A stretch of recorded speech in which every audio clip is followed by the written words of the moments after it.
Hello students, welcome you all on your channel Vrindavan academy. मैं मनोज कुमार मिश्रा आपका स्वागत करता हूं सब लोगों का। देखिए, अभी तक हमने इस वीडियो में अभी हम डिस्कस करेंगे potential energy of a dipole in a uniform electric field.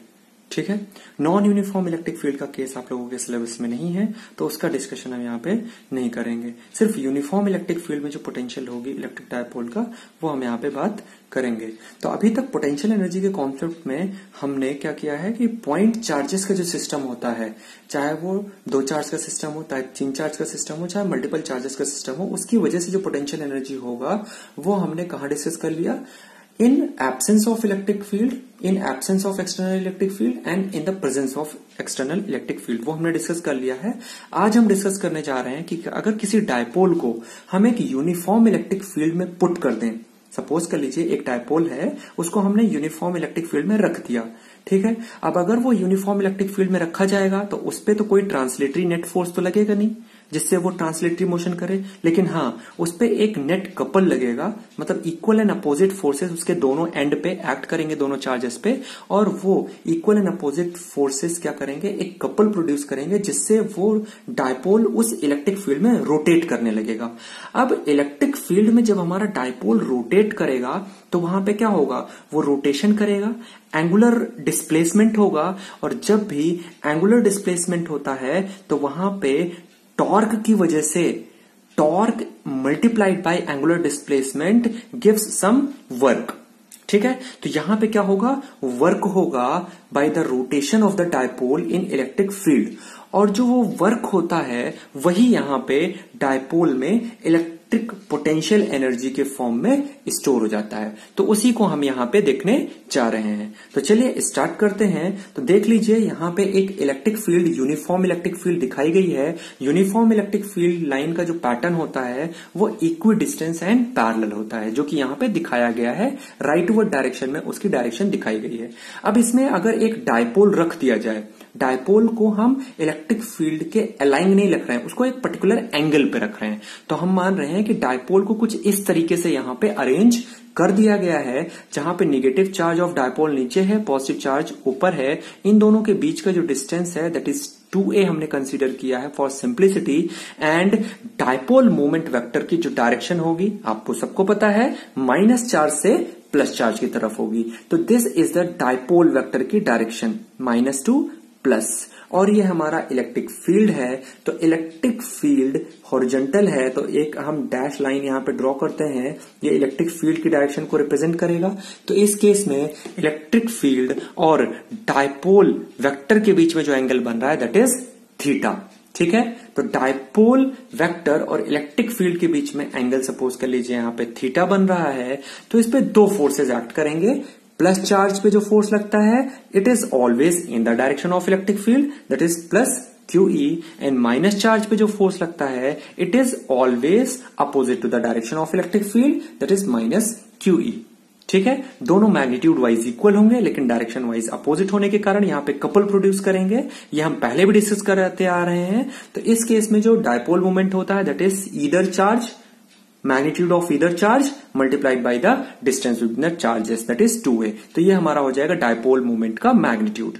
और टॉर्क का जब हमने एक्सप्रेशन पढ़ा था, कोई भी डायपोल अगर इलेक्ट्रिक फील्ड E में रखा है और वो थीटा डिग्री बना रहा है, ठीक है, मतलब उसका जो डायपोल मोमेंट वेक्टर है वो इलेक्ट्रिक फील्ड से अगर थीटा डिग्री बना रहा है तो जो टॉर्क होता है that is PE sin theta होता है। ठीक है, ये हम डिस्कस कर रहे हैं, इसलिए मैं यहां पे इसको डिटेल में समझा नहीं रहा हूं। ठीक है, इसको देखने के लिए अभी तक क्या है कि हमने इस चैप्टर में लगभग 4 से 5 वीडियोस बना लिए हैं। तो अगर आपको वो वीडियोस देखने हैं, क्योंकि चीजें कम समझ में आएंगी अगर आप डायरेक्ट ये वीडियोस देखेंगे, तो वो वीडियो अगर देखना है तो मैं आई बटन में वो प्लेलिस्ट दे दूंगा, आप वहां पे जाके देख लीजिए। पहले वो वीडियोस देख लीजिए फिर यहां पे आइए, जिससे आपको कोई भी कंफ्यूजन नहीं होगा। तो अब सपोज कर लीजिए कि let dipole is rotated through a small angle d theta. अब इस पे एक कपल लग रहा है, टॉर्क लग रहा है, तो क्या होगा, ये रोटेट होगा। तो सपोज कर लो ये d थीटा एक छोटा सा एंगल रोटेट करता है, तो उस केस में जो वर्क डन होगा, छोटा सा एंगल रोटेट कर रहा है तो छोटा सा वर्क डन होगा। तो छोटा सा वर्क डन हमने dw मान लिया। ठीक है, तो छोटा सा वर्क डन हमने dw मान लिया, तो जो छोटा सा वर्क डन होगा that is tau, that is torque multiplied by angular displacement. ठीक है। जैसे हम क्या पढ़ते थे, हम रिलेट करते थे ट्रांसलेटरी मोशन में फोर्स इंटू डिस्प्लेसमेंट होता है वर्क डन, वैसे यहां पे रोटेटरी मोशन में जो वर्क डन होता है वो एंगुलर फोर्स जो कि हमारा टॉर्क होता है और एंगुलर डिस्प्लेसमेंट जो कि यहां पे डी थीटा है, इसका प्रोडक्ट यहां पे होगा। तो अगर टाउ की वैल्यू पुट कर दें यहां पे तो क्या हो जाएगा, PE sine theta into D theta, this is small work done, छोटा सा वर्क डन हो रहा है जब हम डी थीटा एंगल से उसे रोटेट हो रहा है वो इलेक्ट्रिक फील्ड में। तब अगर हम मान लें कि सपोज कर लीजिए पहले जो है dipole moment theta 1 degree angle बना रहा था इलेक्ट्रिक फील्ड से, अब वो रोटेट करते करते करते करते करते करते करते करते एक ऐसी पोजीशन पे पहुंच गया कि वहां पे अब जो वो एंगल है डायपोल वेक्टर का, डायपोल मोमेंट वेक्टर का एंगल इलेक्ट्रिक फील्ड से अब वो थीटा 2 बन रहा है। तो here theta 1 is the angle between dipole moment vector and electric field initially जो पहले था, और after rotation of some angle, suppose कर लीजिए कि जो एंगल है डायपोल मोमेंट वेक्टर का इलेक्ट्रिक फील्ड से वो थीटा 2 है, तो उस केस में जो रोटेशन होगा वो कहां से कहां होगा, थीटा 1 से थीटा 2। तो हम क्या कर देंगे, लिमिट यहां पे अप्लाई कर देंगे और इंटीग्रेट कर देंगे इसे, ठीक है। इंटीग्रेट कर देंगे तो टोटल वर्क डन आ जाएगा। तो total work done W will be integration from theta 1 to theta 2 of छोटा work done DW, small work done, ठीक है। वैल्यू पुट कर दीजिए। देखिए P यहां पे डायपोल मोमेंट है, वो तो चेंज होगा नहीं। इलेक्ट्रिक फील्ड हमने यूनिफॉर्म मानी है, वो भी नहीं चेंज होगी, तो वो इंटीग्रेशन से बाहर आ जाएंगे। क्या बचेगा इंटीग्रेशन के अंदर, दैट इज कॉस थीटा बचेगा, और जो कॉस थीटा इंटीग्रेशन के अंदर बचेगा उसका जो साइन थीटा बचेगा, और साइन थीटा का जो इंटीग्रेशन होता है that is minus cos theta, यहाँ पे माइनस कॉस थीटा आ जाएगा और ये हो जाएगा theta 1 to theta 2। Limit apply कर दीजिए तो ये हो जाएगा PE cos theta 1 minus cos theta 2। Since ये माइनस साइन है इसलिए ये प्लस में आएगा और ये माइनस में आएगा, ठीक है। तो इस तरीके से हमने जो वर्क डन पाया, तो rotate and dipole from initial angle theta 1 making the dipole moment with electric field to an angle theta 2 making an dipole moment with electric field is PE cos theta 1 minus cos theta 2। यहां पे ध्यान देने वाली बात यही है कि theta 1 is the initial angle between dipole moment and electric field, and theta 2 after some rotation is a final angle between dipole moment and electric field। तो यही जो वर्क डन होता है यही हमारा किस फॉर्म में स्टोर हो जाता है, पोटेंशियल एनर्जी के फॉर्म में स्टोर हो जाता है। तो this work done will stored as a potential energy U of the dipole. तो जो पोटेंशियल एनर्जी यहां से निकल के आता है डायपोल मोमेंट का, वो निकल के आता है U is equal to PE cos theta 1 minus cos theta 2, ठीक है। ये कब है, क्या केस है कि जब इनिशियल एंगल थीटा 1 है और फाइनल एंगल थीटा 2 है। अब इसमें सेवरल स्पेशल केसेस है जिसके बेस्ड पे न्यूमेरिकल्स बहुत ज्यादा पूछे जाते हैं, और अगर इस चैप्टर से कोई भी न्यूमेरिकल अगर 3 मार्कर या 5 मार्कर भी आता है तो पक्का है कि वो इसी टॉपिक से आएगा। पिछले सालों में इसी टॉपिक से आता आ रहा है, तो इसको ध्यान से पढ़िए। देखिए स्पेशल केसेस की बात करें, when initially the dipole is oriented perpendicular to the field, मतलब डायपोल जो है वो फील्ड के अगर इनिशियली पहले वो परपेंडिकुलर रखा है, मतलब अगर ऐसे फील्ड है, ये इस तरीके से कुछ फील्ड दी गई है यूनिफॉर्म, और डायपोल जो है वो ऐसे रखा गया है, ऐसे परपेंडिकुलर रखा गया, यहाँ पे माइनस क्यू, यहाँ पे प्लस क्यू, तो इसके बीच में एंगल क्या होगा, डायपोल मोमेंट तो इधर होगा, इलेक्ट्रिक फील्ड इधर होगी, तो कितना हो जाएगा 90। तो इनिशियली थीटा 1 क्या हो जाएगा हमारा 90 डिग्री हो जाएगा, and then brought to some orientation theta 2 is equal to theta. तो अब हमने माना कि उसको बाद में घुमाया जाता है, कहां से, वर्टिकल से घुमा के उसको सर्टेन ओरिएंटेशन थीटा पे ला दिया जाता है। तो थीटा 2 को हमने क्या पुट कर दिया, थीटा मान लिया, जनरलाइज कर दिया, ठीक है। तो उस केस में u इज इक्वल टू क्या हो जाएगा, दैट विल बी, क्यों यहां पे cos 90, क्योंकि थीटा 1 है, थीटा 1 हमने माना है 90, तो cos 90 इज 0, तो ये माइनस साइन बाहर आ जाएगा और u इज इक्वल टू हो जाएगा माइनस पीई cos थीटा।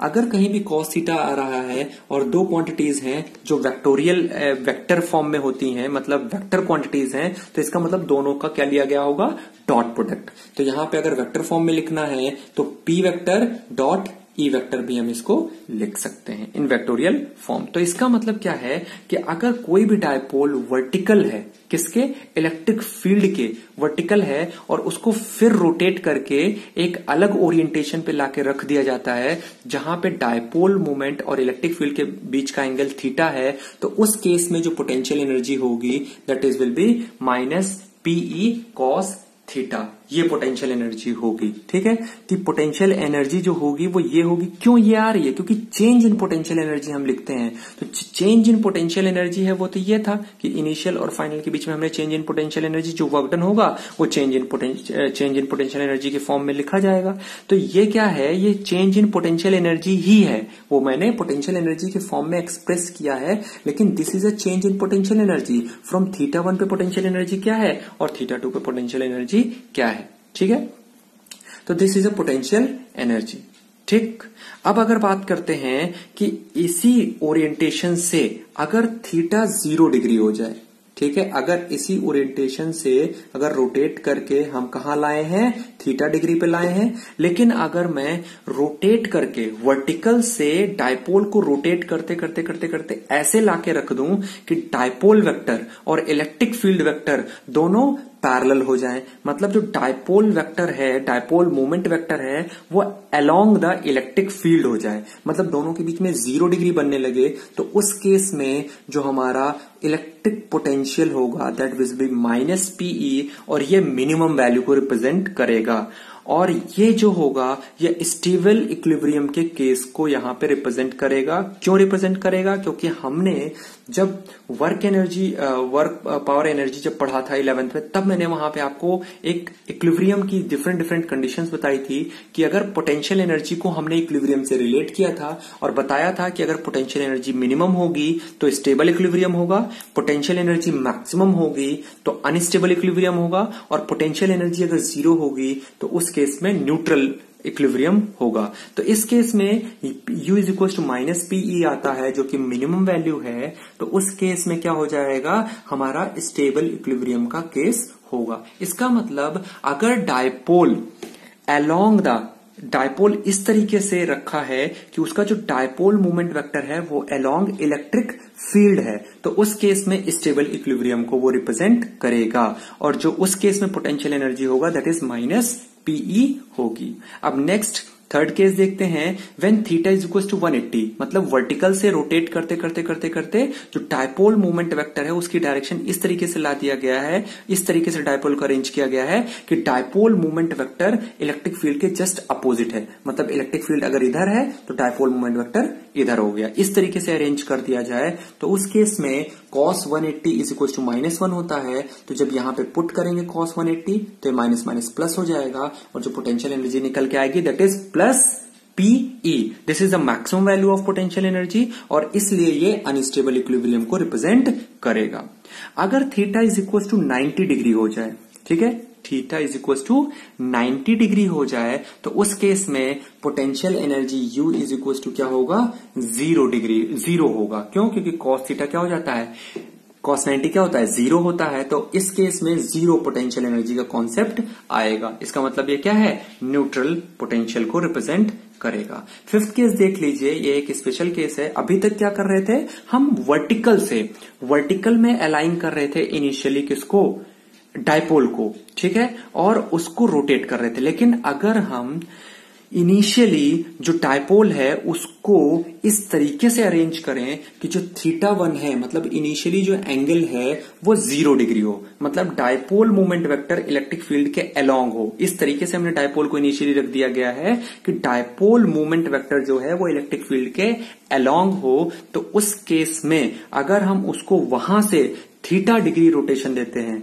मतलब थीटा 2 क्या हो जाए, थीटा हो जाए, तो अगर थीटा डिग्री रोटेशन देते हैं तो उस केस में जो पोटेंशियल एनर्जी होगा, क्या चेंज इन पोटेंशियल एनर्जी जो होगा that is PE 1 minus cos theta, क्योंकि थीटा 1 जब पुट करेंगे यहां पे कॉस थीटा की जगह पे तो ये क्या हो जाएगा, कॉस 0 1 हो जाएगा, और यहां पे थीटा 2 की जगह पे कॉस थीटा पुट कर देंगे। तो this is the expression of potential energy when we rotate electric dipole from initially making an angle θ1 is equal to 0 degree with electric field. तो ये हमने डिफरेंट केसेस डिस्कस कर लिए, इसी पे बेस्ड अभी बहुत सारे क्वेश्चंस इस चैप्टर में किए जाएंगे। चलिए आगे बढ़ते हैं। अगर मैं बात करूं कंडक्टर इंसुलेटर की, इसमें डिफरेंस, बेसिक डिफरेंस तो ये हम पहले ही पढ़ चुके हैं। Conductor are those devices which allows charges to flow from them, on insulator अपने अंदर से चार्जेस को फ्लो नहीं करने देते, और जो फ्लो है, फ्लो ऑफ चार्ज है, वही इलेक्ट्रिसिटी को कंस्ट्रक्ट करता है।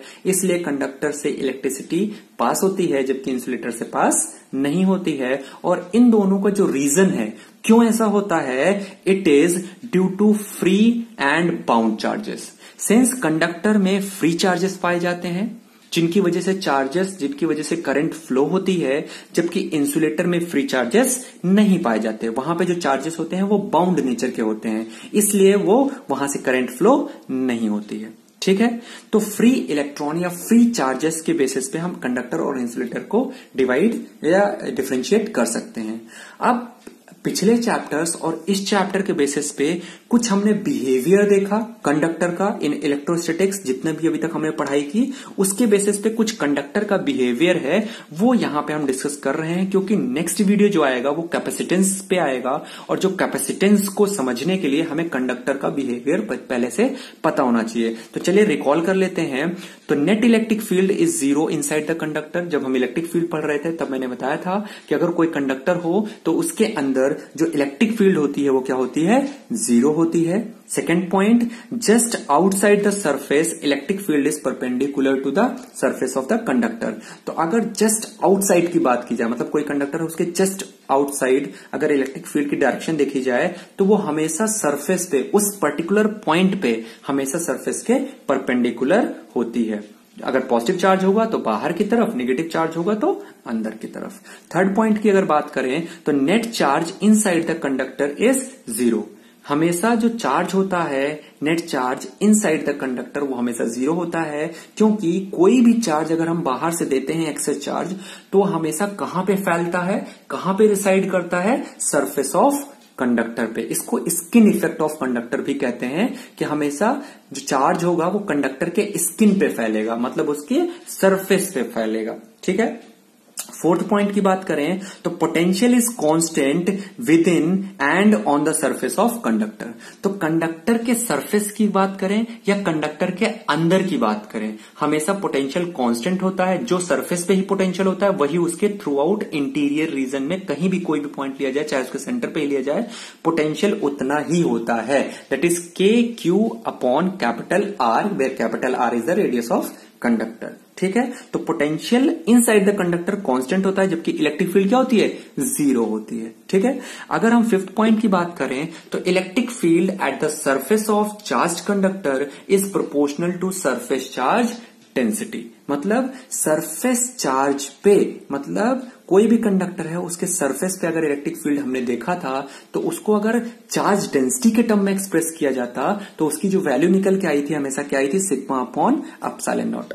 अब ये किस पे डिपेंड कर रहा है, चार्ज डेंसिटी पे डिपेंड कर रहा है, क्योंकि एप्सिलॉन नॉट तो कांस्टेंट है। अब चार्ज डेंसिटी अगर कहीं सरफेस पे ज्यादा है तो वहां पे इलेक्ट्रिक फील्ड ज्यादा होगी, अगर कहीं पे चार्ज डेंसिटी कम है तो इलेक्ट्रिक फील्ड वहां पे क्या होगी, कम होगी। ठीक है, तो electric field intensity at the surface of the charged conductor is proportional to charge density at that point. अगर यूनिफॉर्म चार्ज डेंसिटी है सरफेस पे तो ईच एंड एवरी पॉइंट पे इलेक्ट्रिक फील्ड का मैग्नीट्यूड सेम होगा, लेकिन अगर यूनिफॉर्म चार्ज डेंसिटी नहीं है, सपोज कर लो नॉन यूनिफॉर्म कंडक्टर है, टेढ़ा मेढ़ा कंडक्टर है, तो जो चार्जेस डिस्ट्रीब्यूट होंगे वो इक्वल तो डिस्ट्रीब्यूट होंगे नहीं, चार्ज डेंसिटी सब जगह अलग अलग होगी। तो जहां पे चार्ज डेंसिटी ज्यादा होगी वहां पे इलेक्ट्रिक फील्ड ज्यादा होगी, जहां पे चार्ज डेंसिटी कम होगी सरफेस पे जिस पॉइंट पे, वहां पे इलेक्ट्रिक फील्ड कम होगी।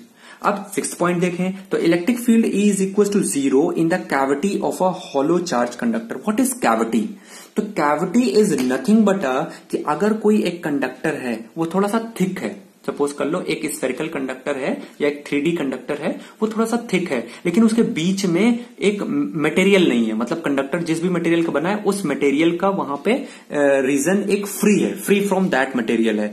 तो फ्री रीजन जो होता है किसी भी कंडक्टर के अंदर उसको हम कहते हैं कैविटी। तो कैविटी में भी कैविटी में भी इलेक्ट्रिक फील्ड क्या होती है, जीरो, क्योंकि कैविटी में कोई चार्ज ही नहीं है तो वहां पे इलेक्ट्रिक फील्ड क्या होगा, जीरो होगा। गॉस लॉ में अगर इलेक्ट्रिक फील्ड निकालते हैं तो वहां पे चार्ज होना तो जरूरी है ना, फ्लक्स निकालने के लिए क्यू अपॉन एप्सिलॉन नॉट को जब ई डॉट डीएस से कंपेयर करते हैं। तो अगर चार्ज ही नहीं है तो ई डॉट डीएस जीरो हो जाएगा, डीएस तो जीरो हो नहीं सकता, सरफेस जो भी गॉसियन सरफेस का लेते हैं, गॉसियन सरफेस का एरिया वो तो जीरो हो नहीं सकता, इसका मतलब इलेक्ट्रिक फील्ड जीरो होगी। तो चाहे कैविटी हो, चाहे स्फेरिकल सेल हो, चाहे कंडक्टर हो, उसके अंदर हमेशा क्या होता है, इलेक्ट्रिक फील्ड क्या होती है, जीरो होती है। अब इलेक्ट्रोस्टैटिक शील्डिंग का कॉन्सेप्ट हम पहले से ही पढ़ चुके हैं। इलेक्ट्रोस्टैटिक शील्डिंग क्या होता है, making region free from electric field, मतलब किसी रीजन में अगर इलेक्ट्रिक फील्ड को हम किसी तरीके से वहां से हटा दें कि वहां पे इलेक्ट्रिक फील्ड प्रेजेंट ना हो, चाहे जिस तरीके से कर दें, तो उस रीजन को इलेक्ट्रिक फील्ड से फ्री करना ही हमारा इलेक्ट्रोस्टैटिक शील्डिंग कहलाता है। इसका कॉन्सेप्ट जो है बेस्ड है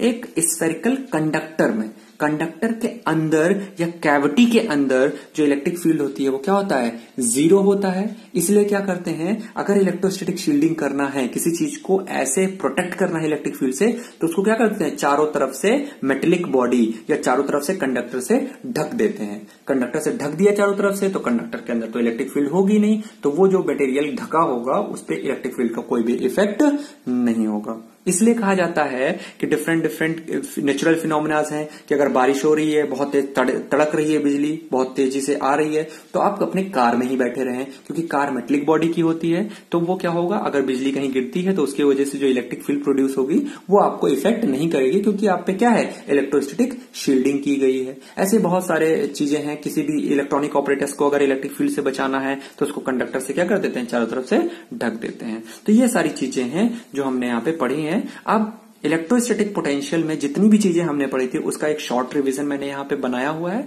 इसको एक बार डिस्कस कर लेते हैं। तो जो वर्क डन होता है, work done is related with the potential difference and potential difference is equal to work done per unit test charge. तो अगर इसका मतलब दो पॉइंट के बीच में अगर हमें पोटेंशियल डिफरेंस पता है और उस पॉइंट के बीच में अगर हम क्यू चार्ज को मूव करा रहे हैं, तो वो जो वर्क डन होगा that will B Q into potential difference of that two point. ठीक है। और ई और वी में हमने रिलेशन पढ़ा था कि electric field is a negative gradient of potential. ठीक है। This is d by d r is a gradient operator. This is del by del x i cap, del by del y j cap, del by del z k cap. ये हम देख चुके हैं, इस पे question भी कर चुके हैं। लेकिन अगर इलेक्ट्रिक फील्ड ई और जो डिस्प्लेसमेंट वेक्टर है, क्योंकि इलेक्ट्रिक फील्ड और displacement vector D R vector, अगर उसके बीच में थीटा डिग्री एंगल है, मतलब जो इलेक्ट्रिक फील्ड और डिस्प्लेसमेंट वेक्टर है, चार्ज को जो हम डिस्प्लेस कर रहे हैं, अगर वो सर्टेन एंगल पे मूव कर रहा है इलेक्ट्रिक फील्ड में, तो उस केस में क्या होगा, उस केस में हो जाएगा E cos theta minus dv upon d r. तो यहाँ पे कॉस थीटा का एक एक्स्ट्रा टर्म आ जाएगा, क्योंकि जो हम डिस्प्लेसमेंट लेते हैं वो अलोंग द फील्ड लेते हैं, तो यहाँ पे displacement D R cos theta होगा, या इलेक्ट्रिक फील्ड का कंपोनेंट लेंगे डी आर के अलोंग, तो दोनों चीज का कोई भी कर सकते हैं। चाहे इलेक्ट्रिक फील्ड का कंपोनेंट लेंगे तब भी कॉस थीटा आएगा, डी आर मतलब डिस्प्लेसमेंट का कंपोनेंट अलोंग इलेक्ट्रिक फील्ड लेंगे तब भी यहाँ पे कॉस थीटा आएगा, वो यहां चला जाएगा। तो ये जो फॉर्मूला होता है ये तब जब इलेक्ट्रिक फील्ड के अलोंग डिस्प्लेसमेंट ना होकर सर्टेन एंगल पे होता है, तब ये फॉर्मूला हम यूज करते हैं।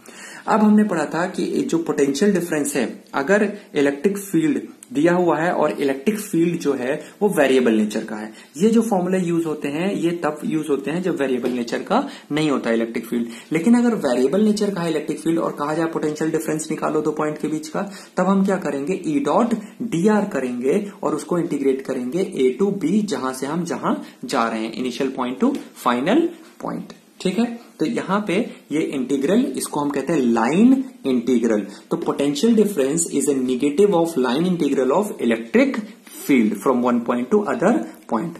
अब हमने देखा था कि अगर किसी सोर्स चार्ज की प्रेजेंस में, किसी भी सोर्स चार्ज की वजह से अगर दो पॉइंट के बीच में पोटेंशियल डिफरेंस लिखा जाए, सपोज कर लो किसी एक पर्टिकुलर पॉइंट पे सोर्स चार्ज प्रेजेंट है कैपिटल क्यू और दो पॉइंट है A point and this is B point, और इसके बीच में अगर पोटेंशियल डिफरेंस लिखना है और इस सोर्स चार्ज से जो ए पॉइंट है उसकी डिस्टेंस आर ए है और इसकी डिस्टेंस आर बी है, तो पोटेंशियल डिफरेंस जो होगा फ्रॉम बी टू ए, जब हम चार्ज को मूव करेंगे तो इन दोनों पॉइंट का जो पोटेंशियल डिफरेंस होगा that is V A B, ठीक है, is equal to k q 1 upon r A minus 1 upon r B.